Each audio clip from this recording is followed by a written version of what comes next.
What's up, guys? Business is booming. We're here to talk about TJ Dillishaw's retirement announcement. I believe a bunch of reporters came out about it. I think the UFC kind of clarified that is indeed true, that he's announced his retirement. But is he really retired?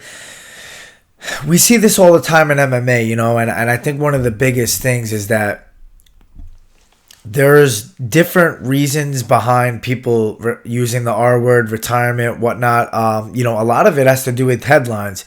You get in the headlines, you get in the news, people are talking about you. That's never a bad thing, right? That's number one. Number two, obviously, TJ went into that title fight against Aljo with a bad shoulder injury that he knew, he was going to need surgery on, right? Here's my theory. Who's to say, let's just say he really is retired, right? Why would you not go in to a fight with an injury, knowing your shoulder's completely destroyed and that you're going to need a big surgery on it, whether you go into the fight or not?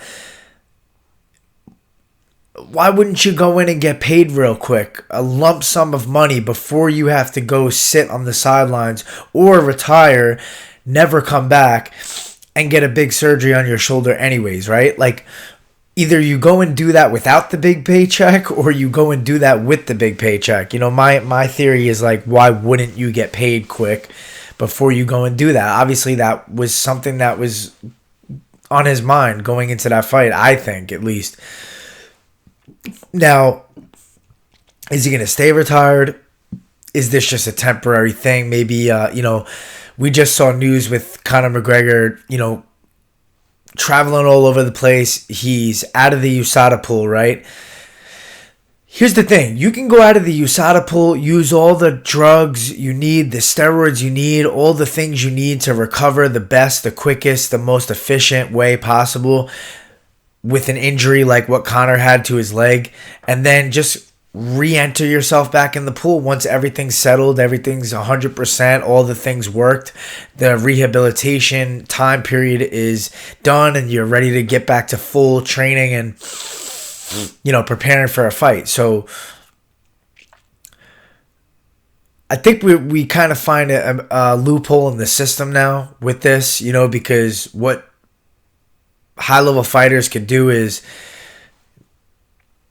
take themselves out of the USADA testing pool, right, for a certain amount of time. Take everything you might possibly need to take that's illegal while in the USADA pool to recover, to rehabilitate, to get yourself back to 100% in the best way possible. And then just re-enter yourself back in the pool once you're done taking those things that won't come up on the tests once you re-enter back in. And, who's to say that's wrong, honestly? I mean, it's not like you're using these things as a performance enhancer during competition, but you are using them as a performance enhancer during recovery, essentially. Or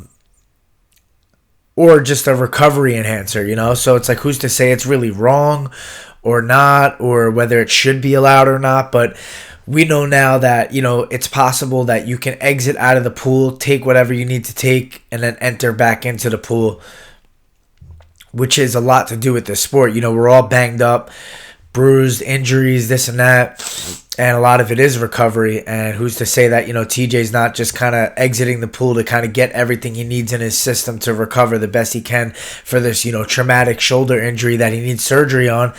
And then he's just going to, heal up amazingly, or the best that he possibly can, and then enter back into the pool and come out of retirement and fight again. If I was him, that seems like the smartest idea, right? If he needs to get his shoulder back, he's older now, 37, how's he going to come back to his best self if, he can't utilize certain drugs or steroids that maybe get him back there quicker, more efficiently, whatnot. So that's just a theory. I've seen that kind of been out in the news lately of what maybe these guys are going on about, by exiting the pool. Obviously, Conor McGregor shattered his leg, and his bone, needs a lot of healing, and not even that, but the psychology behind it and getting yourself to a mindset where you can use that leg and kick people and whatnot again. So I don't know. I don't think TJ's fully retired. The way he was talking after that fight was, originally was that he was going to come back, that he had to deal with the shoulder, but he would be back and he would, fight again. And then silently, through the grapevines, it gets out that he is retired, and it didn't really come from him himself out in the media, although sources close to him and sources that are legitimate says yes, it's true, we heard from TJ, this is the case, he's retired, he's done fighting, whatnot. So we'll see how it all pans out.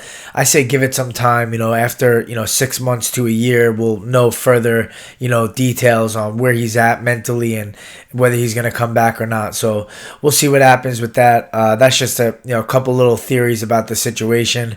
Other than that, we'll see you next time. Boom.